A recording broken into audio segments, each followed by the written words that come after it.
আসসালামু আলাইকুম এভরিওয়ান, আমি নুসরাত সুমি। আশা করি আপনারা সবাই ভালো আছেন, আমিও ভালো আছি। আজকে কী রান্না করবো সেটা দেখাবো। কিছু কারণের জন্য আমি ভিডিও করতে পারিনি, তো অনেক সমস্যা ছিল। তো তারপরে আজকে আমি ছোটো ছোটো চিংড়ি মাছ দিয়ে মাটির আলুতে ঝোল রান্না করবো, মাটি আলু দিয়ে। এটা সাধারণ সব আলু মাটির নিচেই হয়, কিন্তু এগুলো অনেক বড় বড় হয়। তো তারপর এই তো আমি কড়াইতে তেল দিয়ে দিয়েছি। এখন আমি যে মাছগুলো আগে থেকে ফুরানি কেটে রেখেছিলাম, পেঁয়াজ বেরেস্তা করে নেব।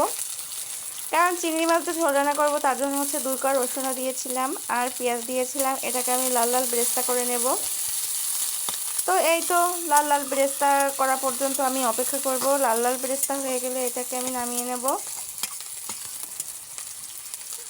তো এই তো আমার লাল লাল পুরো বেরেস্তা হয়েই আসছে। কিছুক্ষণ পরেই এটাকে আমি উঠিয়ে নেব আর একটু ভেজে নিচ্ছি। তো এই তো হয়ে গেছে, এখন আমি এটাকে নামিয়ে নেব। আমার পারিবারিক কারণে আমার পরিবারে একটা ঝামেলা গিয়েছিল, তার জন্য যে আমি ভিডিও করতে পারিনি, এই কদিন ভিডিও আপলোড দিতে পারিনি। তো আজকে ভিডিও আপলোড করলাম, সময় পেলাম। তারপর যে মাছগুলোতে লবণ হলুদ মাখিয়ে রেখেছিলাম, সেটা কড়াইতে দিয়ে আমি একটু ভালো করে ভাজা ভাজা করে নেব মাছগুলোতে। ছোটো ছোটো চিংড়ি মাছ কার কার খেতে ভালো লাগে সেটাও বলো। তারপরে কি মাছগুলো ভাজা হয়ে গেছিলো। এখন আমি এই যে ধুয়ে কেটে রেখেছিলাম যে আলুগুলা, সেই আলুগুলা আমি এখানে দিয়ে দিলাম। পরিমাণ মতো হলুদ দিয়ে দিচ্ছি, পরিমাণ মতো লবণ দিয়ে দিচ্ছি, কাঁচামরিচ ফালি দিয়ে এখন এটাকে আমি নেড়ে কষিয়ে নিচ্ছি। এই আলুটা সাধারণত বিজলা বিজলা টাইপের হয়, এটা গরম পানি কেটে গরম পানিতে ধুতে হয়। ভালো করে গরম পানিতে ধুলে হয়তো বিজলার ভাবটা থাকে না। তো তারপরে কি এই তো আমি মাছগুলা দিয়ে তরকারিগুলোকে ভালো করে কষিয়ে নিব।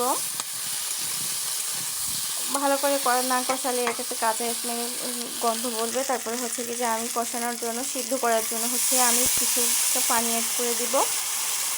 তো কিছু পরিমাণে পানি অ্যাড করে দেওয়া হয়ে গেছে। এখন আমি এটাকে ঢাকনা দিয়ে ঢেকে দেব। যতক্ষণ পর্যন্ত সিদ্ধ না হয় ততক্ষণ পর্যন্ত ঢাকনা দিয়ে ঢাকা থাকবে।